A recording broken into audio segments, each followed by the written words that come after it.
నమస్తే, welcome to Andhraprabha TV. నేను సౌజన్య.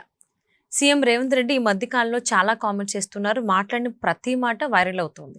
CM గురించి కావచ్చు, లేకపోతే సివిల్ సర్వెంట్స్ గురించి కావచ్చు, ఇలా పలు అంశాలకు సంబంధించి ఆయన కామెంట్ చేయడం జరిగింది. కానీ ఏదైతే సీఎం గురించి అనేటువంటి కామెంట్ చేశారో, ఆయన కామెంట్స్ ఆయనకు వెన్నుపోటు పొడిచేలా ఉన్నాయనేటువంటి మాట కూడా బయటకు వస్తుంది. మరి అంశానికి సంబంధించి వారి విశ్లేషణని మనతో పంచుకోవడానికి ఈరోజు మనతో పాటు ఉన్నారు senior journalist, Andhra Prabha editor YSR Sharma గారు ఉన్నారు. వారితో మాట్లాడదాం. నమస్తే అండి. నమస్తే. సీఎం రేవంత్ రెడ్డి గారి మాటలు అంటే ఆయన మాటలే ఆయనకి వెన్నుపోటు పొడిచేలా ఉన్నాయి.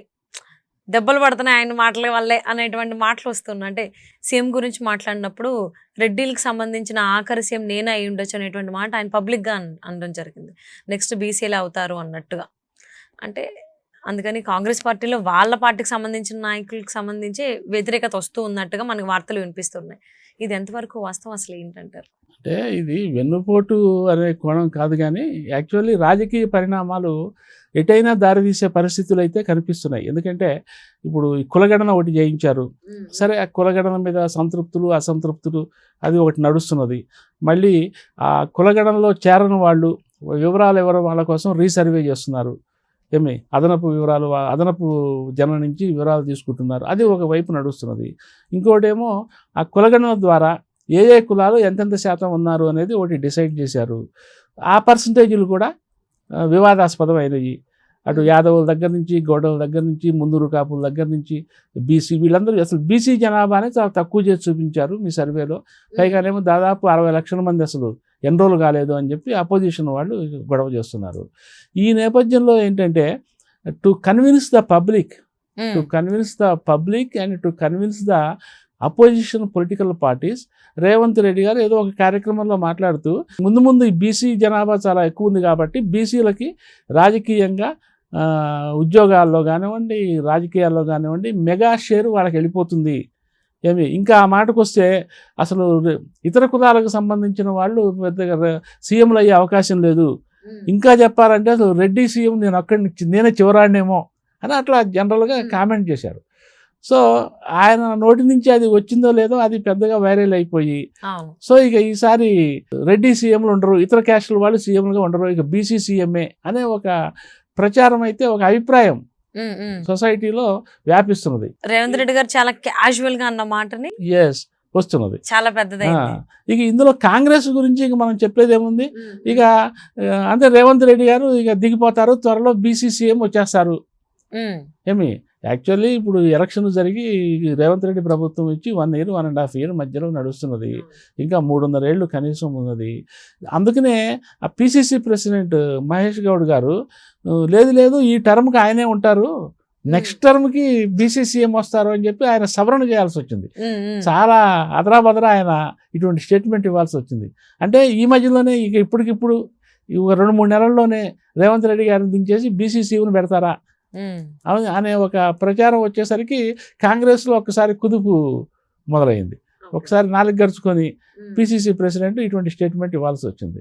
సో ఇది అంటే ఒక పబ్లిక్ని ప్లస్ పొలిటికల్ పార్టీస్, అపోజిషన్ పార్టీని కన్విన్స్ చేయటం కోసం ఆయన క్యాజువల్గా అన్న ఒక మాట చూడండి ఎటువంటి అనర్థాలకు దారితీస్తుంది అనేది. చివరికి ఆయన పదవే ఆయనకి దూరం అయ్యే పరిస్థితి వస్తుందా అనే ఒక అనుమానాన్ని అయితే క్రియేట్ చేసింది ఆయన మాటల వల్ల. అయితే అంత మాత్రానే ఇప్పటికిప్పుడు బీసీ సీఎం తెచ్చి కూర్చోబెట్టే పరిస్థితి అయితే లేదు. కానీ ఎందుకంటే ఇంకా అది చాలా ప్రాసెస్ ఉంది. ఆ కులగణన తర్వాత ఆ బీసీ రిజర్వేషన్లు, దానికి చట్టబద్ధత కల్పించడము, రాజ్యాంగ భద్రత కల్పించడము, ఇదంతా అయ్యేసరికి ఇట్ టేక్స్ టైం. ఎంత టైం పడుతుంది అనేది మనం చెప్పలేము కూడా. ఈ లోపల 5 ఏళ్ళు అయినా అయిపోవచ్చు, అది వేరే విషయం. కానీ కాంగ్రెస్లో అయితే ఈసారి కాంగ్రెస్ గెలిస్తే రెడ్డి కానీ ఇతర అగ్రకులాలు కానీ ముఖ్యమంత్రి అయ్యే అవకాశం లేదు అనే వాతావరణం అయితే తెలంగాణలో స్థిరపడిపోయే పరిస్థితులు కనిపిస్తున్నాయి. ఎందుకంటే ఇది ఒక కాంగ్రెస్కే. ఇప్పుడు బీఆర్ఎస్ ఉంది, బీఆర్ఎస్ ఈ కులగణను వ్యతిరేకిస్తున్నది. ఒకవేళ వ్యతిరేకించకపోయినా అసలు అందుకనే వ్యతిరేకిస్తుంది. ఎందుకంటే బీఆర్ఎస్ అయితే బీసీ ముఖ్యమంత్రిని పెడతామని హామీ ఇవ్వలేదు. అంటే దళితుడిని అయితే నేను ముఖ్యమంత్రిని చేస్తాను అని చెప్పి ఒకనొక టైంలో కేసీఆర్ గారు అయితే అన్నారు. అది ఇప్పుడు వచ్చి జరగలేదు. 2 సార్లు 2 టర్మ్స్ ఆయన మాత్రం ముఖ్యమంత్రిగానే ఉన్నారు. తెలంగాణ వచ్చిన తర్వాత మొదటిసారి ఈ ఎలక్షన్లు జరిగేటప్పుడు ఆయన అన్నారు, సరే అది కాలేదు, దళితుడిని డిప్యూటీ ముఖ్యమంత్రిని చేశారు, సరే అది కూడా ఎక్కువ కాలం సాగలేదు, కారణాలు ఏవైనా సరే అది ఒకటే. సో బీఆర్ఎస్ నుంచి అవకాశం లేదు, అయితే కేసీఆర్ గారు కావాలి ముఖ్యమంత్రి, లేకపోతే కేటీఆర్ గారు కావాలి. సో అందుకని బీఆర్ఎస్ పార్టీ ఈ విషయాన్ని మూవ్ చేయదు, దాని జోలికి పోదు, అసలు టచ్ చేయదు. టచ్ చేస్తే ఏదో ఒక రకంగా కమిట్ అయ్యే పరిస్థితి వస్తుంది, లేకపోతే విమర్శలు ఎదురుదాడి పెరిగే ప్రమాదం ఉంటుంది. అట్లాగే ఇక బీజేపీకి అవకాశం ఉంది, ఎందుకంటే బీజేపీ నేషనల్ లెవెల్లో కూడా వేరియస్ స్టేట్స్లో, ఇప్పుడు కేంద్రంలో కూడా చాలామంది బీసీ మంత్రులను ప్రమోట్ చేస్తున్నారు, అట్లాగే రాష్ట్రాల్లో కూడా రాజస్థాన్ దగ్గర నుంచి, ఛత్తీస్గఢ్ దగ్గర నుంచి, మధ్యప్రదేశ్ దగ్గర నుంచి అన్ని చోట్ల కూడా చాలా వరకు బీసీలు ఎక్కడ మోస్ట్ బ్యాక్వర్డ్ క్లాసుల నుంచి ముఖ్యమంత్రిని ఎంపిక చేస్తున్నారు. సో ఇటు ఒడిశా తీసుకున్నప్పటికీ కూడా, అందుకని బీసీకి అయితే ఇబ్బంది లేదు, అది బీజేపీకి బీసీ ముఖ్యమంత్రిని చేయడానికి. బీఆర్ఎస్కి అయితే అది కొంచెం ఇబ్బందికర పరిస్థితులు ఏర్పడతాయి, వ్యవహారము, అందుకనే దాని జోలికి పోదు. అందుకనే అది ఎంతసేపటికి కులగణన వ్యవహారాన్ని, ఇది బీసీలు తక్కువ చేసి చూపించారు కాబట్టి మేము ఈ సర్వేని యాక్సెప్ట్ చేయట్లేదు అని చెప్పి, మా సర్వే ఉండగా ఇంకా మీ సర్వే ఎందుకు చేయించాల్సి వచ్చింది అనేది ఒకే ఒక పాయింట్ మీద అది పోరాడుతున్నది. సో ఈ కాంగ్రెస్ వచ్చేసరికి ఏంటంటే, ఈసారి కనుక మళ్ళీ ఎలక్షన్లో ఒకవేళ కాంగ్రెస్ అయితే గెలిస్తే డెఫినెట్గా పీసీ ముఖ్యమంత్రి అయ్యే పరిస్థితిని రేవంత్ రెడ్డి కల్పించారు. దాంతోపాటుగా కాంగ్రెస్కి ఓకే, తను మళ్ళీ సీఎం కాలేకపోయినప్పటికీ కూడా కాంగ్రెస్కి ఒక మేలు చేశాడు. ఏంటంటే రేపు మళ్ళీ వచ్చే ఎన్నికల్లో కూడా ఈసారి బీసీఏకి కాంగ్రెస్ సీఎం, కాంగ్రెస్ వైపు నుంచి సీఎం బీసీఏ అవుతాడు అని ఎన్నికల ప్రచారంలో కూడా చాలా ఘంటాపథంగా ప్రజల ముందు ప్రచారం చేసుకునే ఒక ఆయుధాన్ని అయితే కాంగ్రెస్ పార్టీకి ఆయన అందించాడు. ఓకే, ఇది ఒక ప్లస్ పాయింట్ కాంగ్రెస్కి. సరే, రేవంత్ రెడ్డి గారు నేను త్యాగం చేయడానికైనా రెడీనే, బీసీల కోసం నేను ఎంతకైనా నేను పోరాడతాను, అది ఇది అని చెప్పి చెప్తున్నారు. అందుకని ఆయన బహుశా ఆయన పెద్దగా బాధపడకపోవచ్చు, కానీ ఈసారి ముఖ్యమంత్రి పదవి రాదని బీసీల కోసం అయితే ఆయన ఒక గ్రౌండ్, కాంగ్రెస్ వైపు నుంచి ఒక గ్రౌండ్ ప్రిపేర్ చేసినట్టుగా అది తెలంగాణలో ఓకే ఇదైతే చాలా స్పష్టంగా కనిపిస్తున్నది.